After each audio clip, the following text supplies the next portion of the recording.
Okay. Ito huli ka na. Amin na kultigi ko na.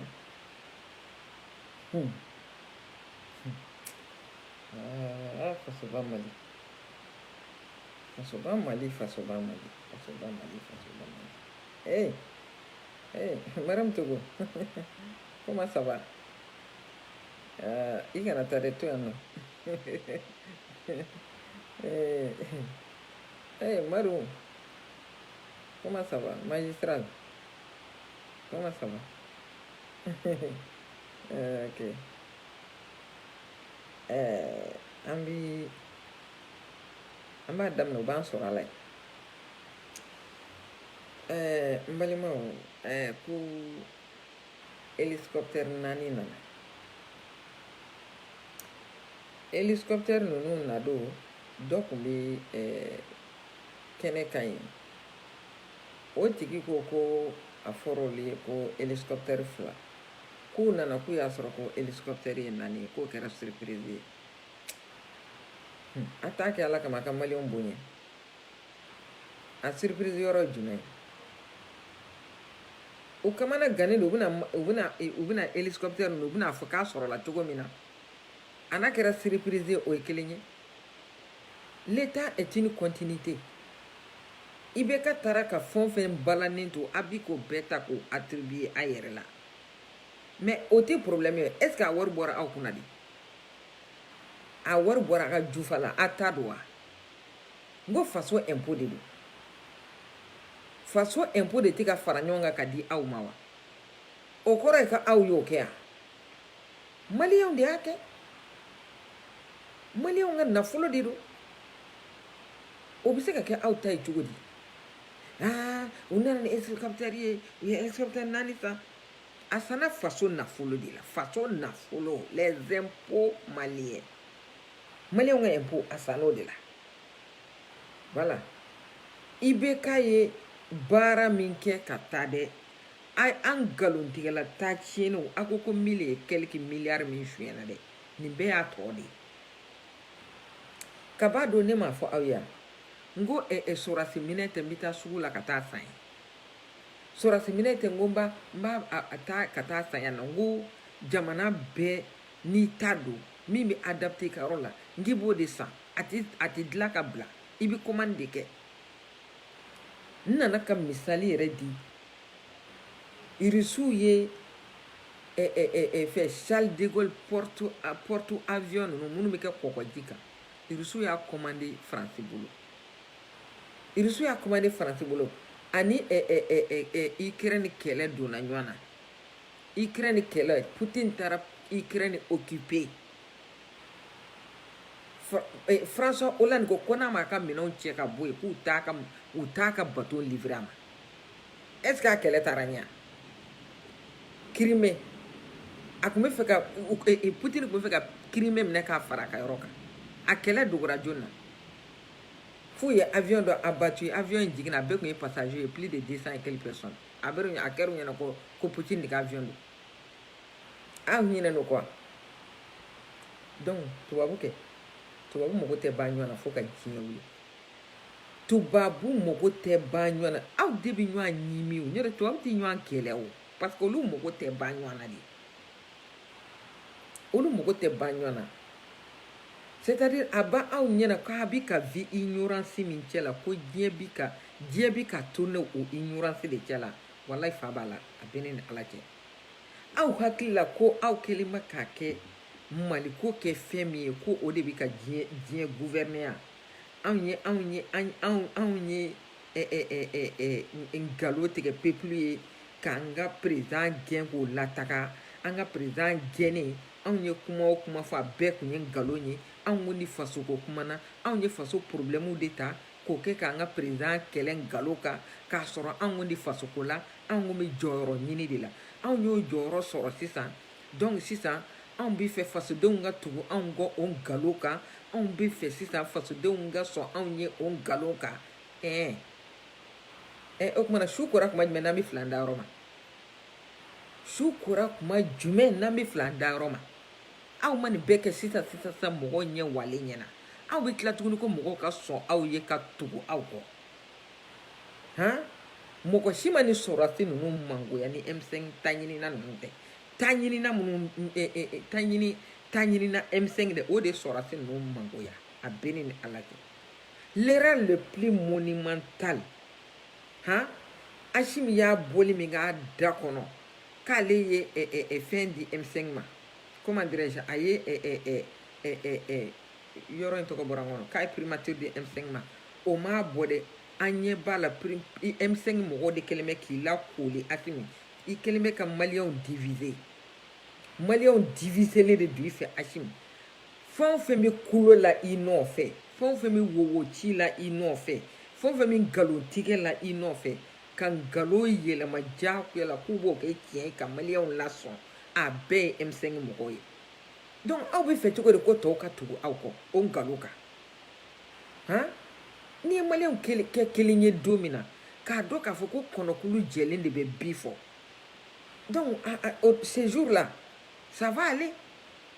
mais o yɛrɛ tɛna se ka kɛ yɛrɛ parce que o tɛ aw se ranger o tɛ aw ranger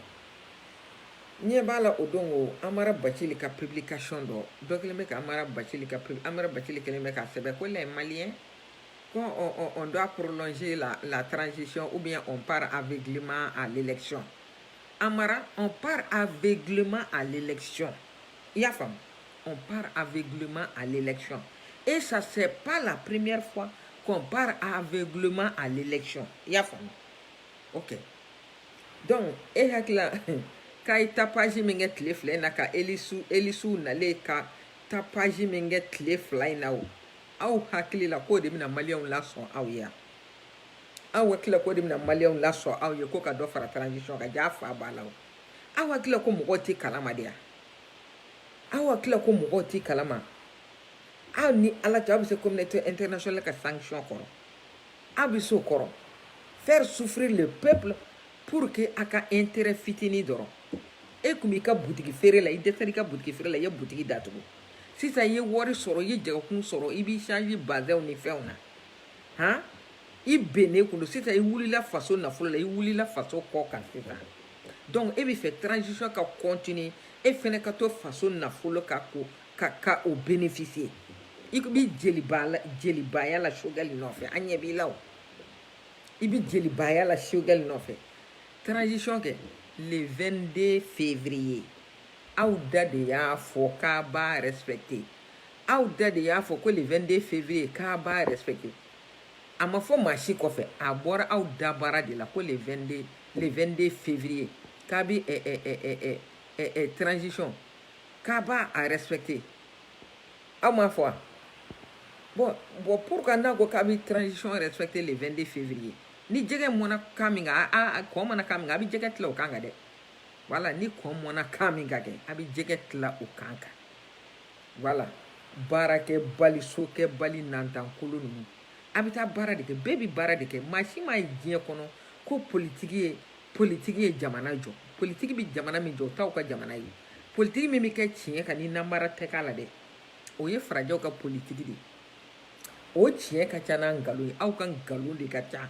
tiɲɛ yɛrɛ kisɛ kelen t'a la bilen aw ye politiki yɛlɛma k'a kɛ nkalon ni namara ni suyɛni ni yuruku ni faso ta tiɲɛ de ye ka tila k'an ka tugu aw kɔ an tɛ tugu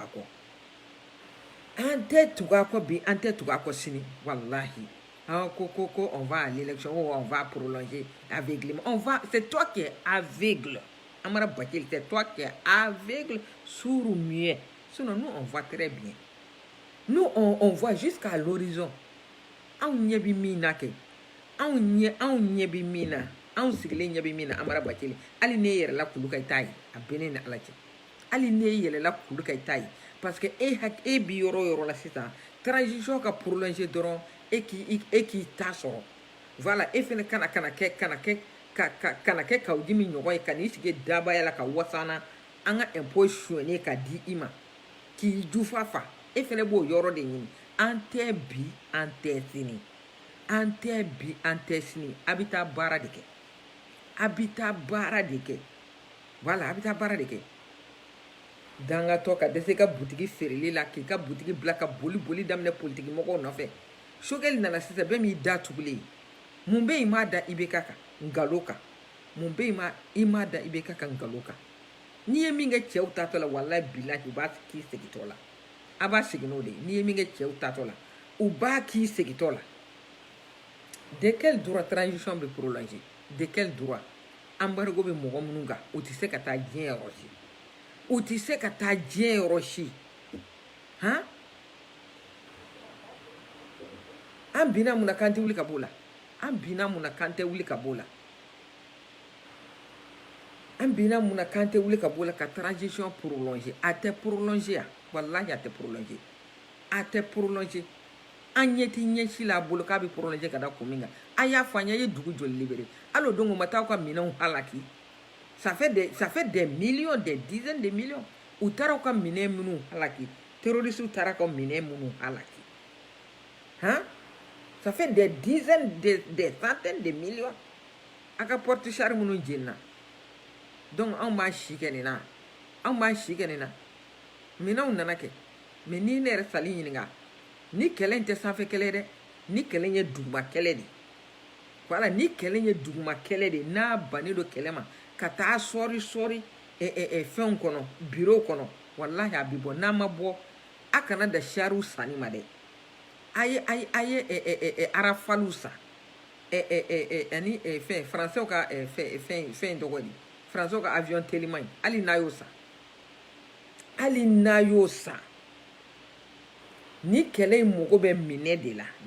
minɛ min na o tɛ avion 4 ni 5 ye o tɛ avion 4 ni 5 ye sanfɛ kɛlɛ tɛ nin ye duguma kɛlɛ de don voilà minɛ ni kɛlɛ in mago tɛ minɛba yɛrɛ la ni mago bɛ minɛ de la minɛ minnu bɛ se ka renseignement di voilà donc a t'a fɔ k'a bɛna maliyɛnw don farine na dɛ a ye tapage min kɛ tile 2 in na ko o kama ko maliyɛnw bɛna fɔ ko ka transition prolonger cogo t'a la voilà prolonger cogo t'a la dugu minnu bɛ kɔrɔn fɛ fo ka aw sa aw bɛ se ka taa élection kɛ fo k'a sa aw bɛ se ka taa élection kɛ n'a bɛ se k'a fɔ an ye don min na k'a bɛna Mali libérer terroristes la ko ka terroristes bɛɛ bɔ terroristes la ko ka terroristes bɛɛ bɔ yen ka Amadu Kufa minɛ ka Yadi Agali minɛ ka dugu bɛɛ libérer jamana bɛ cogo min na ka kɔrɔ a ka kɛ ten a y'o date fɔ an ye kɛ ko n'o kɛra k'an bɛ sɔrɔ ka élection kɛ donc a bɛ na n'o date ye k'o date fɔ an ye donc n'a an kan ka o de kɔnɔ o yɛrɛ dabara tɛ dɛ a ye mun kɛ mun b'a jira anw na k'a fɔ ko nin kɛlɛ bɛna ban aw fɛ a ye mun kelen kɛ avec vos maigres moyens aw ye mun kɛ hali sini n'aw ka fɛnw bɔra comment dirais hali sini n'a ka sɔrɔdasiw bɔra k'u bɛ taa yɔrɔ dɔ la embuscade bɛ da aw ɲɛ aw tɛ ka se ka bɔ ka taa yɔrɔ si a tɛ ka se k'a ka sɔrɔdasiw fana protéger hein toujours les médecins après la mort toujours les médecins après la mort toujours les médecins après la mort yana ka renfort bila ka t'u nɔfɛ a tɛ fɛrɛ k'a k'u protéger sanfɛla la fɔlɔ u ka sɔrɔ ka taa mais les terroristes jɔnni b'a fɔ terroristes ninnu ye k'aw ka mɔgɔw mouvetɔ de jɔnni b'a fɔ terroristes ninnu ye k'aw ka mɔgɔw bɛna taa nin yɔrɔ in na dɛ n'u bɛ taa embuscade da u ɲɛ jɔnni b'a f'u ye jɔnni kelen b'a f'u ye aw y'o ɲɛɲini k'o dɔn mais a tɔ kelen bɛ sisan aw ka mɔgɔw tɛ se ka bɔ yɛrɛ fiyɛ n'u ma taa ka taa embuscade da u ɲɛ k'u ka minɛnw jeni a joli kɛra ka tugu ɲɔgɔn na a sera k'o yɛrɛ bali fɔlɔ wa c'est-à-dire a y'a to an ka dɔn bɛ ni transition prolonger ko a ye taa baara kɛ sa a ka fara mɔgɔw la aw tɛ transition in prolonger maliyɛnw ka hɛrɛ kama koyi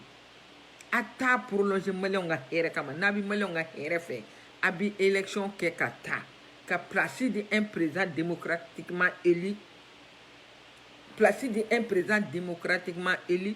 donc o bɛna baara kɛ ni communauté internationale ye parce que aw ka transition hali n'a ye san 100 kɛ communauté internationale mɔgɔ foyi tɛ aw la